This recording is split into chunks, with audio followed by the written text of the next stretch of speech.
As the years stretch into their later chapters, the questions of the heart grow quieter, but never disappear. Many men and women over 60 quietly wrestle with the same question. Should I open my heart again, or is it safer to remain alone? Love in later life isn't the carefree adventure of youth.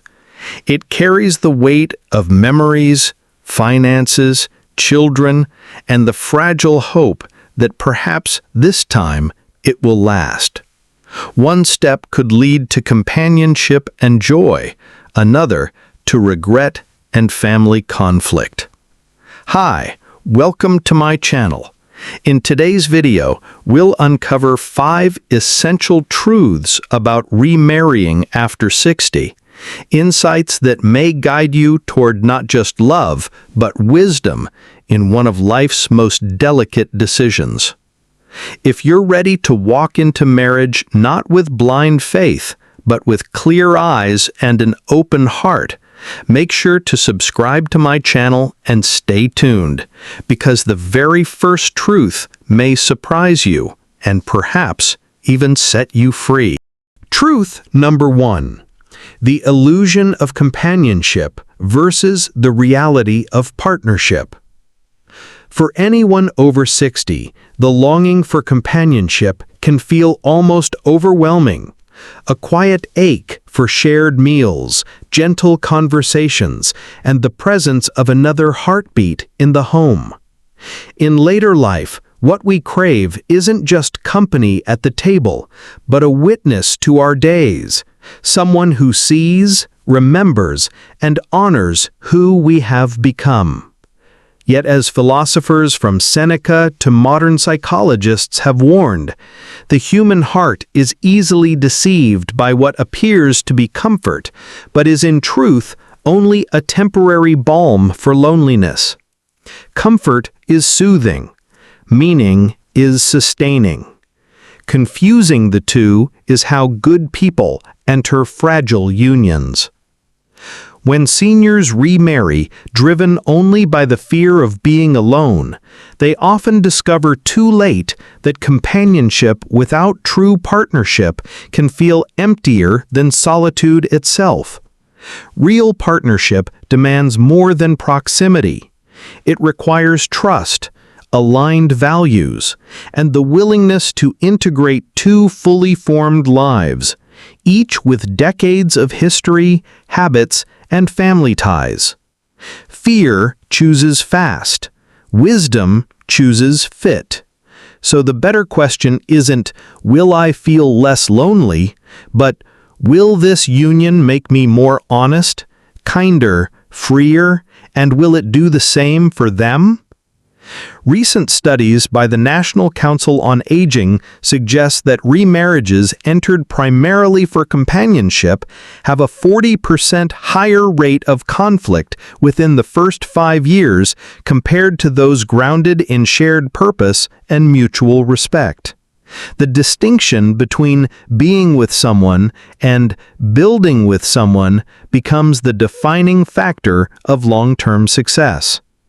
In other words, the shift from a warm presence to a shared project is not poetry, it's predictive. And the truth is this: loneliness can push us into hasty commitments, but only discernment leads us to love that heals rather than harms. Remarriage after 60 isn't just about filling empty hours.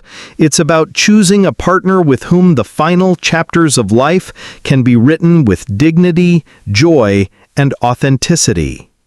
Solitude, chosen well, can be restorative. The wrong union, chosen quickly, can be corrosive. Choose a partner for the life you have, responsibilities, rhythms, limitations, not merely for the life you miss. To avoid mistaking companionship for true partnership, slow down and seek clarity. Be honest with yourself about why you want to remarry, and then have open conversations about finances, family, health, and values before making a commitment. Above all, give the relationship time to reveal whether it offers mere comfort or the deeper stability of a real partnership. Because at this stage of life, patience and honesty are the surest safeguards for lasting love. Because without this clarity, what begins as comfort may quietly turn into confinement. And that's why the second truth matters even more. It's not just about who you choose, but how your families and legacies intertwine when two lives become one again. Truth number 2. The challenge of blended legacies. I realized this truth from the story of my old friend Richard from Ohio. After losing his wife of 40 years, he remarried at 67. What he didn't anticipate was that his children and her children would clash over everything, from where Christmas dinner should be held to how the family savings would be managed. What started as a love story became at times a battlefield of unspoken expectations. The love between them was real, but the battlefield wasn't in their hearts. It was in the space where two families tried to become one. Stories like his remind us remarriage after 60 is never just about two people. It's about two entire legacies. From my own experience, I've seen that disagreements over inheritance, caregiving duties, long-standing traditions, and even matters as seemingly small as holiday rituals or the use of a family home often rise to the surface as some of the most common tensions in later life marriages. These aren't minor details. They carry decades of emotional weight and personal history, making them feel larger than life to both partners. These details may seem ordinary, but when they carry decades of memory and meaning, they can feel heavier than any of us expect. Love can bind two souls together, yes, but when such unresolved family tensions are left unspoken, they slowly chip away at the very foundation of the relationship. What begins as a minor misunderstanding can grow into a constant undercurrent of stress, eroding trust little by little. Loyalties become strained as children and relatives pull in different directions, and the couple may find themselves caught between their love for one another and their obligations to family. Over time, the weight of these unspoken conflicts can quietly but relentlessly unravel even the strongest vows, leaving both partners feeling misunderstood and alone despite their best intentions. So the solution lies in candor. Before saying "I do" again, couples must bring every concern into the light. Finances, family roles, even which heirlooms or traditions will continue. Invite your families into those talks early so trust grows instead of resentment. This isn't about surrendering your love to others' opinions, but about laying a foundation strong enough to hold more than just two hearts. I truly believe you'll want to hear this message more than once, because deciding to remarry after 60 is never easy. Don't hesitate to save this video so you can return to it whenever you need clarity. The final truth ahead will tie all of these insights together. Because once the matter of family and legacy is addressed, another challenge emerges, one that isn't about money or children at all, but about something far more personal: the balance between independence and intimacy. That's where truth number 3 comes in. Truth number 3. The balance between independence and intimacy. Within every man and woman over 60 lies a paradoxical desire, the longing for closeness and the equally strong yearning for personal freedom. Philosophers have long reflected on this tension. The Stoics spoke of self-sufficiency, while poets sang of the beauty of union. In Remarriage later in life, this balance between independence and intimacy becomes not just philosophical, but painfully practical. When two seasoned lives come together, each brings decades of routines, habits, and hard-earned autonomy. Too much independence can make love feel distant, but too much togetherness can begin to feel like a loss of self. Psychologists describe this delicate negotiation as the dance of autonomy and connection. The key lies in intentional dialogue and respect. Couples should not only name the boundaries that protect their independence and the rituals that nurture their intimacy, but also revisit them regularly as life circumstances shift. For example, setting aside weekly check-ins to talk openly about needs and personal space can prevent small annoyances from growing into larger rifts. This is not a compromise of love, but an expansion of it, a conscious practice that turns independence and intimacy into partners rather than rivals. And once this paradox is understood, another reality emerges, one tied not to autonomy or family, but to the inevitable challenges of health and caregiving that become impossible to ignore as the years advance. Truth number 4. The realities of health and caregiving. Philosophers have long said that the truest measure of love is not passion's flame, but the endurance of care when bodies weaken and time weighs heavy.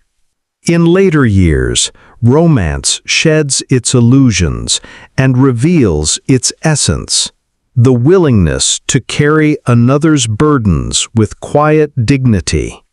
The Stoics urged us to prepare the mind for the certainty of illness and decline, reminding us that strength is found not in denial, but in acceptance. For couples over 60, remarriage is thus transformed from the pursuit of companionship into a covenant of resilience. Here, love is measured not by flowers and surprises, but by patience through sleepless nights, steadiness through chronic pain, and the gentle hand that helps a partner rise each morning. To marry again in these years is to embrace both joy and the solemn duty of devotion. Before the words of a vow are spoken, it is wise to pause and reflect on the realities that aging inevitably brings. Health and caregiving are not distant concerns, but practical questions that shape the daily rhythm of later life marriage.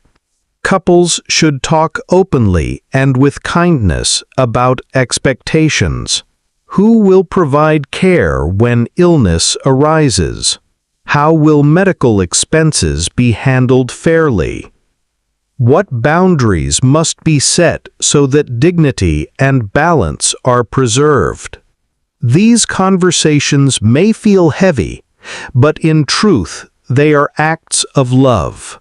Planning for such possibilities is not a mark of pessimism, but of foresight and tenderness, a way of protecting the bond so that it endures through both joy and hardship.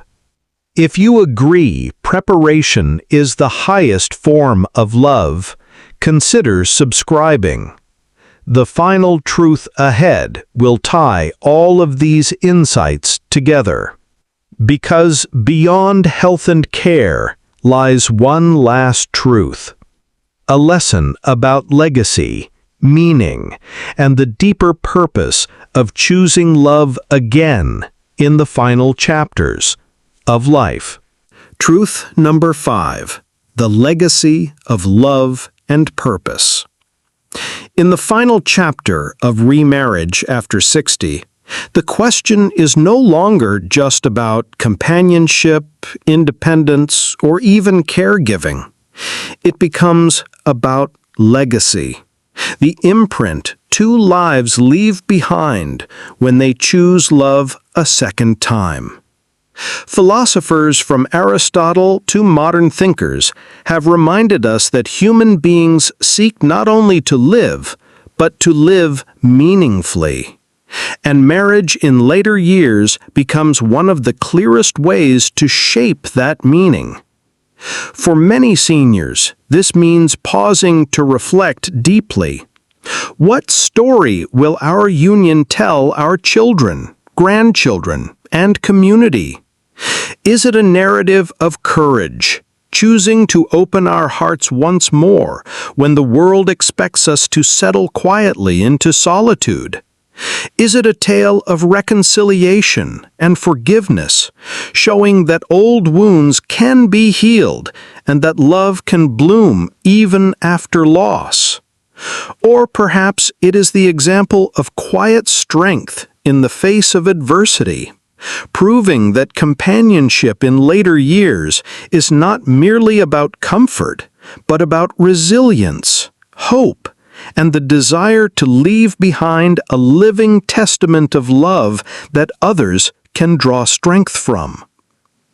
To embrace this truth, couples should intentionally create rituals, shared projects, or traditions that reflect the values they want to leave behind. Whether it is volunteering together, hosting family gatherings that blend histories, or simply writing letters for the next generation, these acts transform love from a private comfort into a lasting contribution. In doing so, remarriage becomes more than personal happiness. It becomes a gift to those who follow. I'd love to hear your thoughts. Share in the comments what kind of legacy you hope your love will leave. Your story might just encourage and inspire someone else who is on the same journey. When all 5 truths are taken together, remarriage after 60 ceases to be a gamble of the heart and becomes instead a deliberate act of wisdom. It is about choosing not just a partner, but a sanctuary, a family bridge, a balance of freedom and closeness, a covenant of care, and a legacy of love. And that is why, for those willing to embrace both the joys and the burdens, saying "I do" again can be one of life's most courageous and rewarding decisions. As we close this journey together, I'm reminded of a line from Marcus Aurelius. The soul becomes dyed with the color of its thoughts. In the realm of later life marriage, our unions are dyed not only by passion, but by the truths we choose to acknowledge. These 5 truths about companionship, family legacies, independence, health, and legacy of love are not obstacles meant to frighten us away from remarriage. They are lanterns, casting light on the path so that love in our 60s, 70s, and beyond can be chosen with both courage and clarity. What we've uncovered is not a checklist to perform, but a deeper invitation to bring honesty where there might be silence, patience where there might be fear, and purpose where there might be doubt.